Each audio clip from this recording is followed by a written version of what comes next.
복음이 온 세상에 전해지는 데 있어서 가장 귀하게 쓰임 받은 인물을 꼽으라고 한다면 단연코 사도 바울입니다. 사도 바울의 생애와 또 사역을 이해하는 것은 교회 역사를 이해하는 가장 중요한 기초가 됩니다. 그래서 얼마 전 CGN에서 바울로부터라는 다큐를 10부작으로 제작을 했습니다. 여러분 CGN 퐁당 앱을 통해 꼭 이 모든 10부작을 다 시청하셔서 앞으로 사도행전 말씀을 이해하고 또 교회를 이해하는 중요한 신앙의 기초를 놓게 되기를 바랍니다. 지난번에도 한번 말씀드렸지만 이 바울을 이해할 때 사도행전에서 이제 바울의 명칭이 사울로 나오고 또 바울로 나오기도 합니다. 잘못된 상식 중 하나는 사울이 예수님을 만나 바울로 이름이 개명되었다라는 소식은 잘못된 소식입니다. 아브라함이 아브라함 되고 또 야곱이 이스라엘 된 것처럼 사울이 바울 되었다라는 것은 아닙니다. 앞에 두 사람은 맞는 이야기지만 사울은 히브리식 이름이고 바울은 헬라식 이름입니다. 과거에는 이 이중 문화권이 있었을 때 이렇게 상황에 따라서 두 가지 이름을 같이 사용하기도 했고 또 그래서 성경에 예수님을 만난 이후에도 사울이라는 이름이 등장하기도 하는데 이방인을 위한 사도로 복음을 증거하는 일에 주력할 때 주로 바울이라는 이름이 사용이 된 것이기 때문에 사울이라는 이름, 바울이라는 이름 다 혼용될 수 있는 두 가지 이름이다라고 이해를 하시면 되겠습니다. 그래서 오늘 9장에서는 사울이라는 이름이 주로 나오는데 저는 그냥 통상적으로 바울이라는 이름으로 이렇게 사용하겠습니다. 또 그러다 가끔 사울이 튀어나올 수도 있으니까 이해하시기 바랍니다. 이 바울은 교회를 대적하는 소위 엔티 기독교의 원조라고 말할 수가 있죠.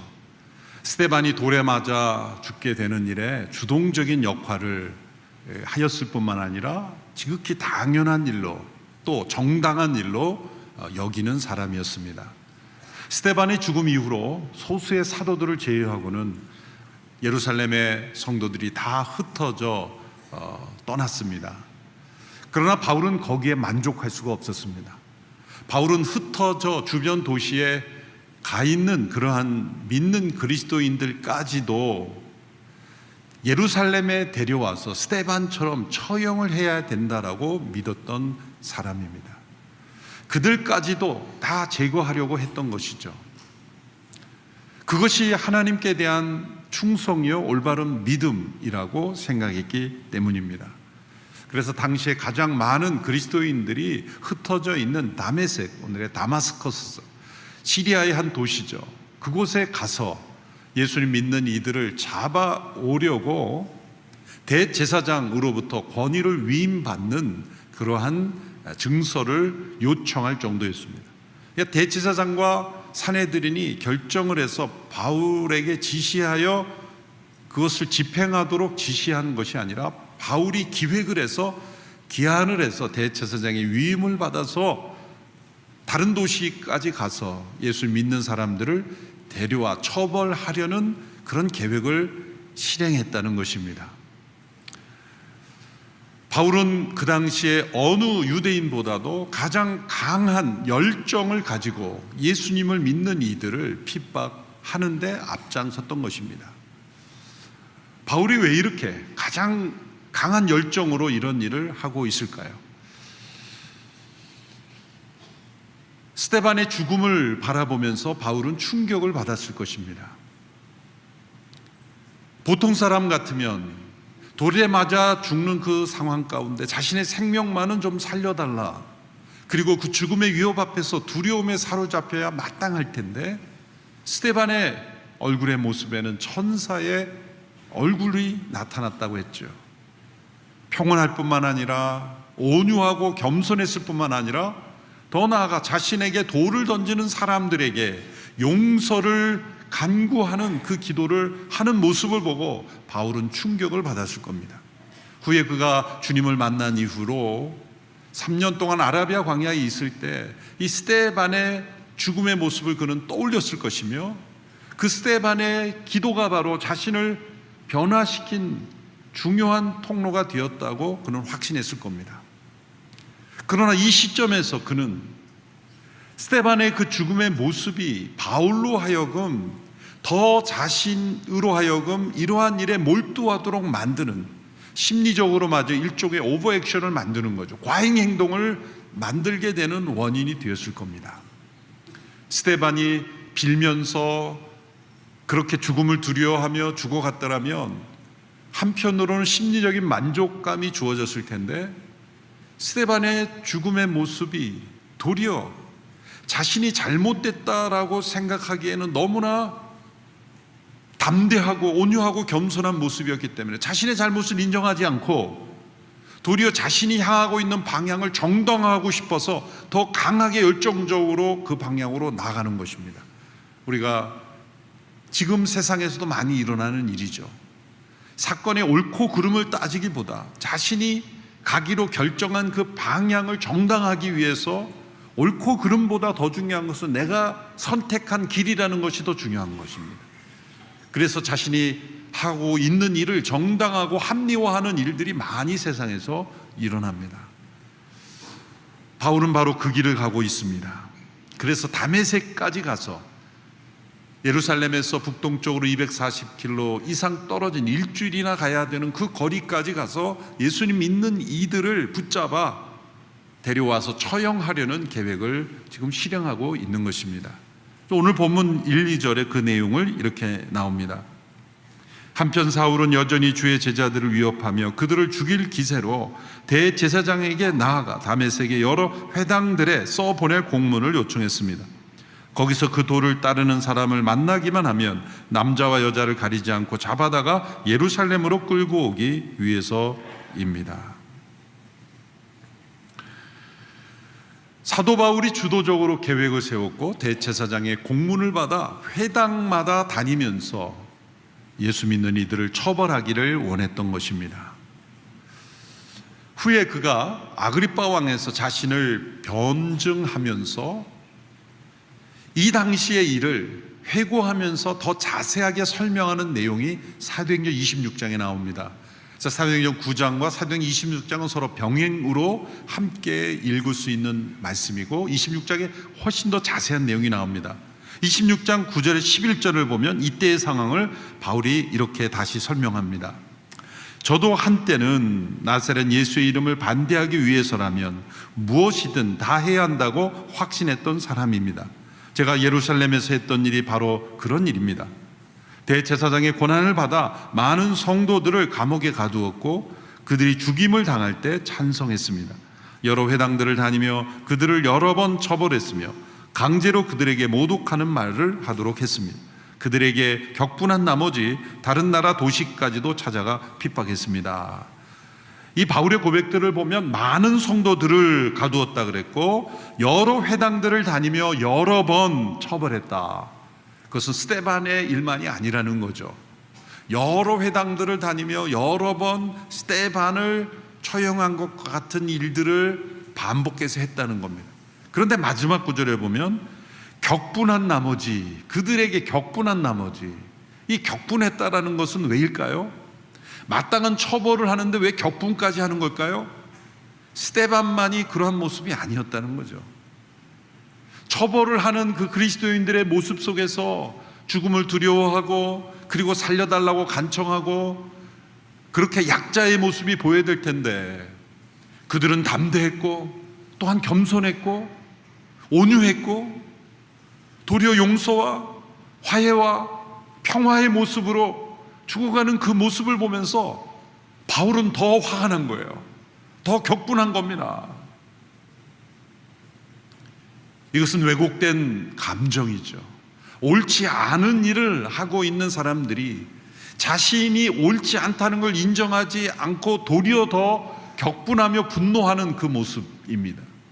그 격분하는 에너지를 가지고 그는 다메섹까지 가서 예수님 믿는 사람들을 잡아오려는 계획을 실행하고 있었던 겁니다.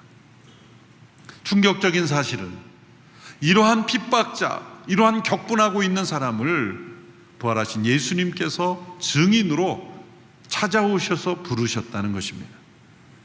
왜 바울을 주님께서 증인으로 선택하셨을까요?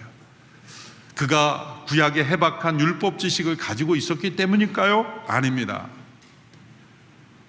하나님께서는 베드로와 같은 평범한 어부도 구약을 꿰뚫을 수 있는, 성령에 감동된 책을 해석할 수 있는 지혜를 주실 수 있는 하나님이십니다. 바울의 율법에 통달한 지식이 있기 때문에 그를 부르신 것이 아닙니다. 그가 헬라어 실력이 탁월했기 때문일까요? 신약에 여러 책들이 쓰여질 때 그의 헬라어 실력이 나타났지만 헬라어 실력이 필요해서 그를 택한 것이 아닙니다. 그의 다문화 경험 때문일까요? 그가 다수에서 자라나 헬라 문화와 히브리 문화를 양쪽을 다 이해하는 사람이었기 때문일까요? 바울만 다문화 경험이 있는 게 아닙니다. 당시 헬라가 지배했던, 문화가 창궐하던 그 시대에는 예수님을 따르던 이들 가운데 여러 사람들이 다문화권을 경험한 사람들입니다. 그의 율법 지식도 때문도 아니요, 그의 헬라어 실력 때문도 아니요, 다문화 경험 때문도 아닙니다. 오직 한 가지 이유, 그것은 그가 가장 강한 핍박자요 대적자였기 때문입니다.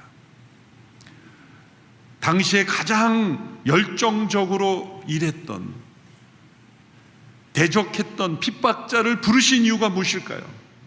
하나님의 은혜의 복음의 대상에는 어느 누구도 예외가 될 수 없다는 것을 보여주기 위해서입니다.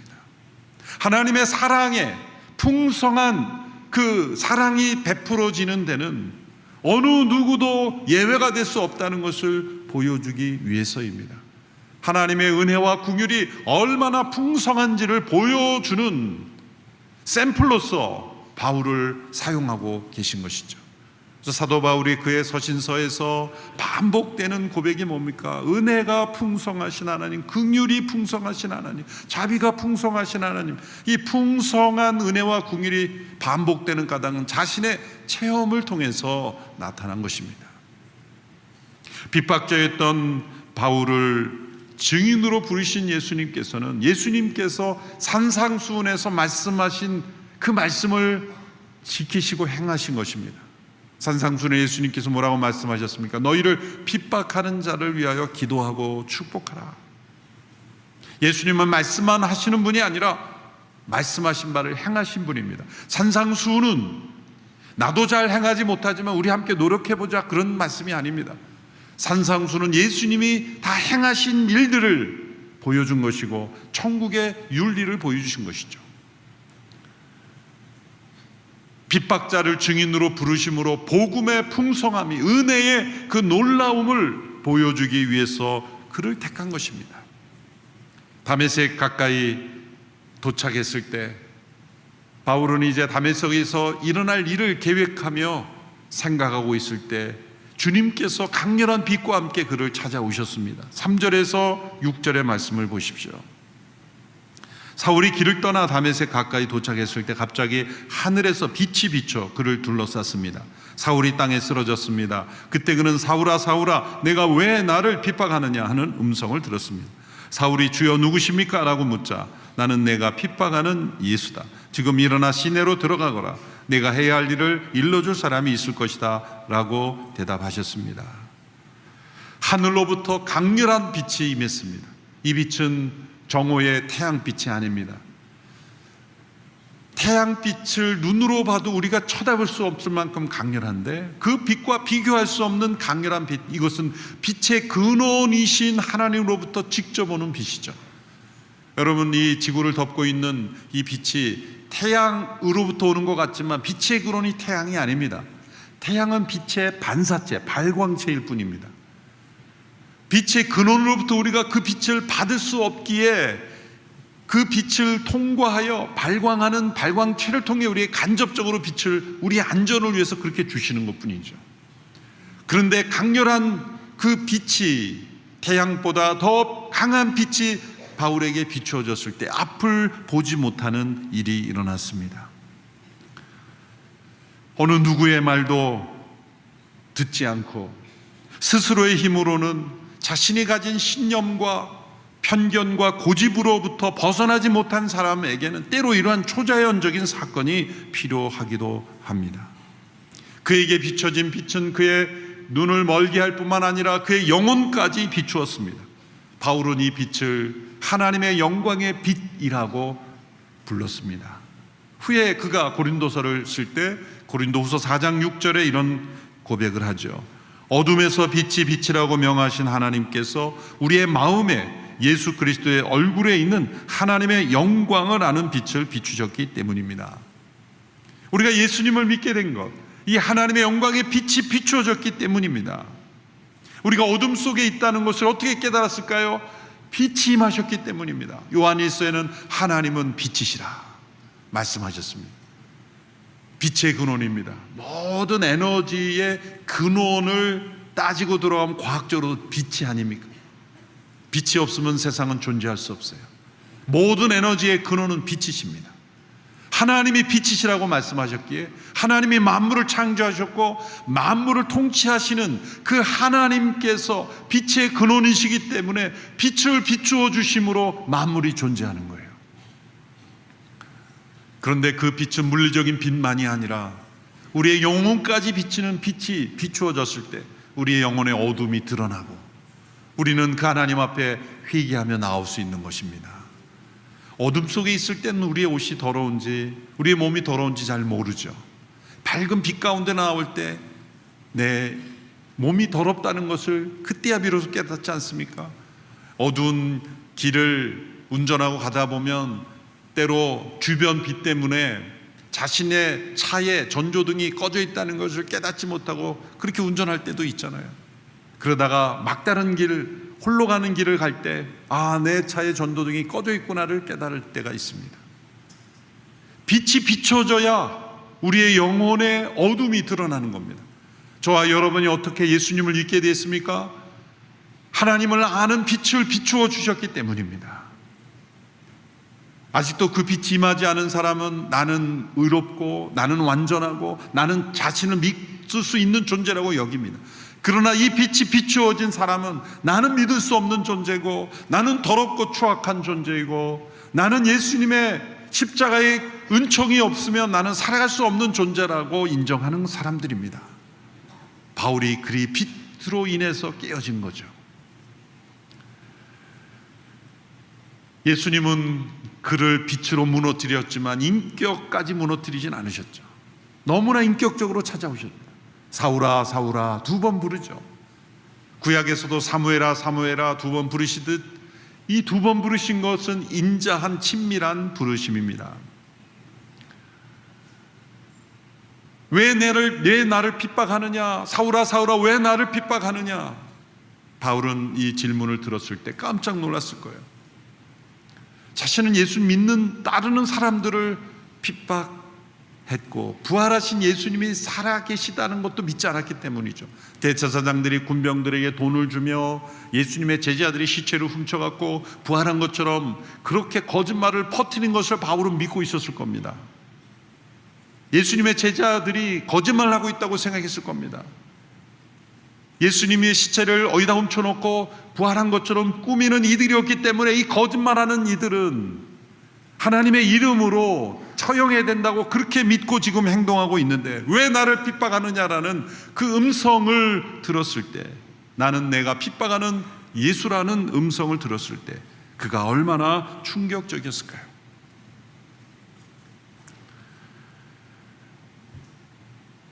예수님께서 왜 이런 질문을 하십니까? 왜 나를 핍박하느냐? 몰라서 물으시는 것일까요?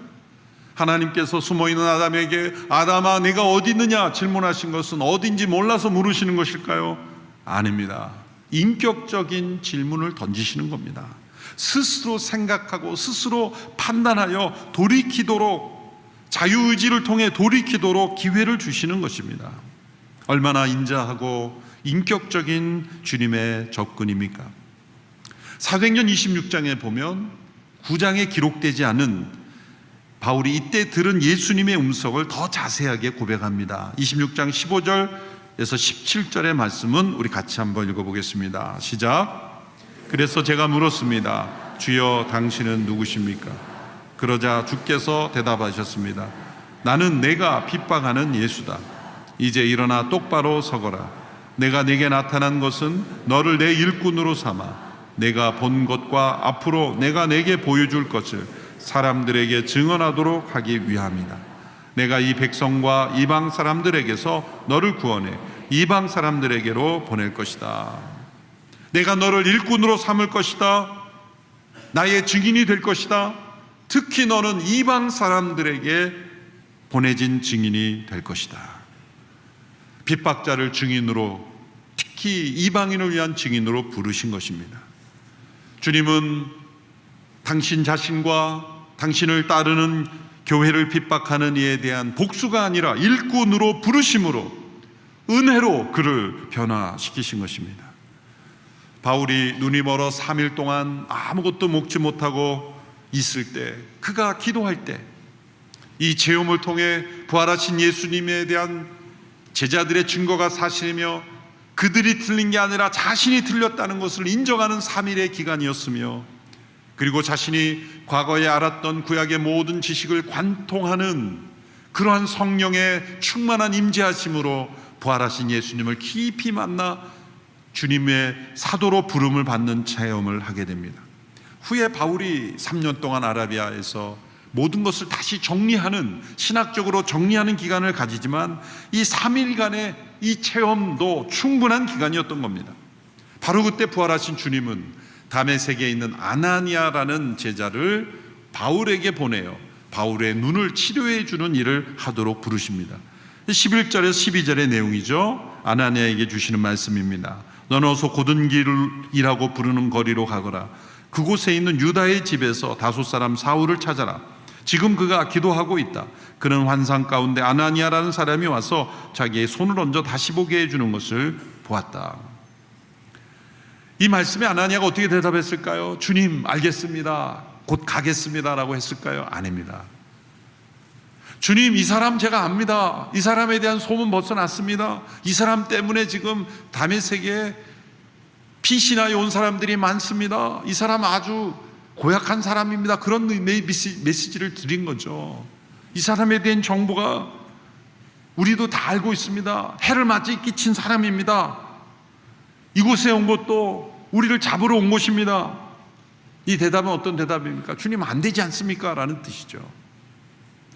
여기서 생각해 봐야 될 것은 왜 아나니아라는 사람을 굳이 보내서 고치도록 하셨을까 하는 겁니다. 이 3일간의 체험을 통해서 직접 성령이 임하셔서 바울을 치료해 주실 수도 있는 주님께서 굳이 아나니아를 보내신 이유가 무엇일까요?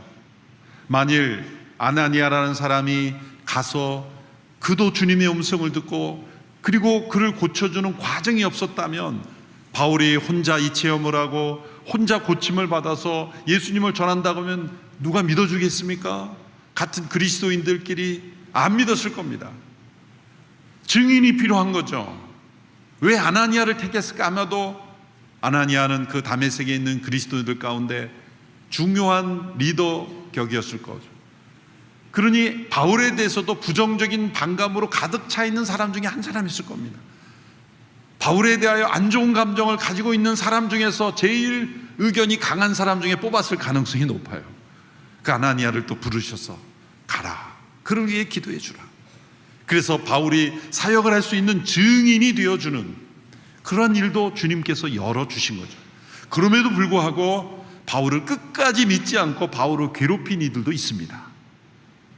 그러나 바울이 이러한 아나니아를 통해 주님이 직접 증인으로서의 사역을 할 수 있도록 도와주신 것이죠.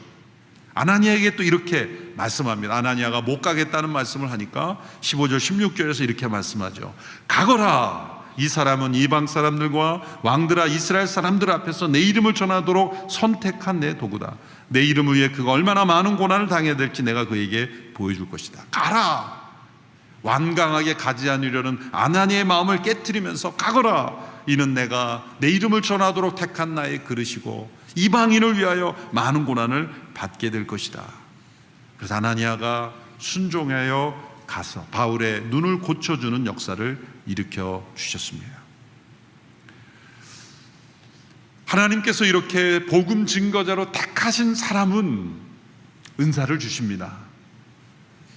택하신 사람은 예전에 행할 수 없었던 능력도 주시고 하나님의 말씀을 해석할 수 있는 계시의 영을 주시고 지혜의 영도 주시고, 아나니아가 특별히 고치는 능력을 가졌기 때문에 고르신 것이 아니라 가라는 말씀에 순종하는 자에게 그런 은사를 주시는 거예요.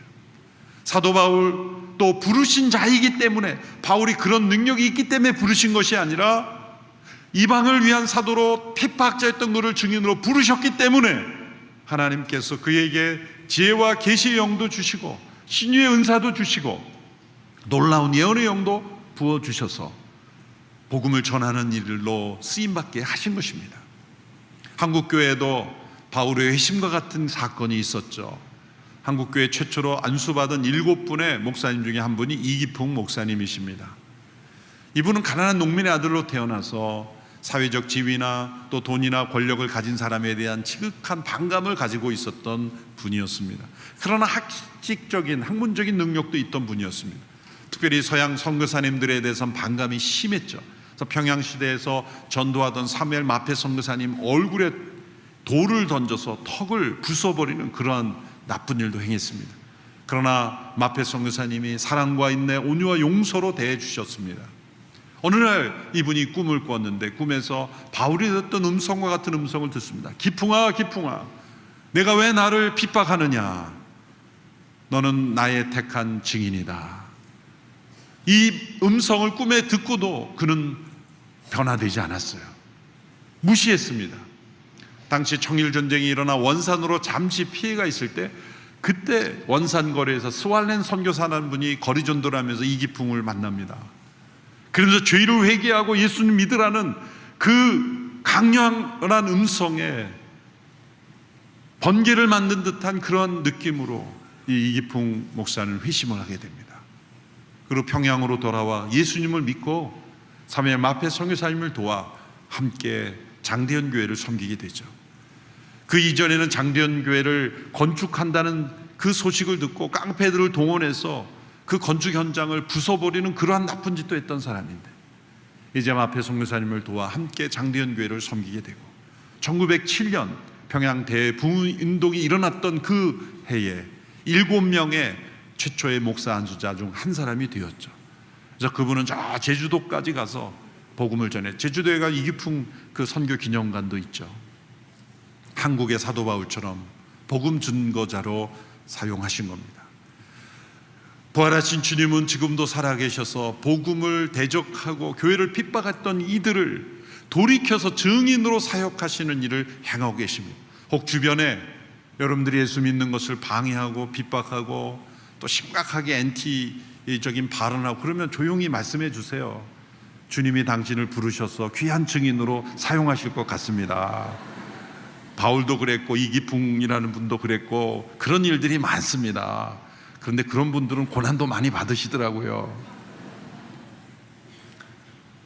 가장 강렬한 반대자요 핍박자를 부르셔서 가장 귀한 복음의 통로로 변화시키는 이 역사는 어느 역사에 나타나는 일일까요? 그리스도인들을 붙잡으려고 갔던 이들이 그리스도께 붙잡힌 바가 되고, 그리스도인들을 핍박하던 이들이 그리스도를 위하여 핍박받는 자로 변화되는 이 역사는 오직 하나님 나라의 복음의 역사에만 있는 것입니다. 그리고 그 역사로 저와 여러분이 예수님을 믿는 이들이 되었어요. 저와 여러분은 어떻게 예수님 믿었을까요? 남들보다 더 선량하고 착하고 분별력 있고 예뻐서? 아닙니다. 주님의 핍박자요, 주님을 모르고 외면했던 배신자요, 하나님 나라의 외인이었던 우리들을 사랑과 긍휼로 부르신 것입니다. 그 풍성한 은혜를 날마다 깊이 누리고 체험하고 그리고 전하는 저와 여러분이 되기를 축원합니다. 기도하겠습니다. 핍박자를 증인으로 부르신 하나님을 찬양합니다. 그 역사가 오늘 우리에게까지 이르렀으니 우리도 그리스도의 담대한 증인이 되는 저희들 되게 하여 주옵소서. 그리스도의 복음이 오늘 우리에게까지 증거되었으니 우리를 통해서도 우리 주변과 이 시대 열방에 복음이 증거되는 일에 헌신하는 저희들 되게 하여 주옵소서.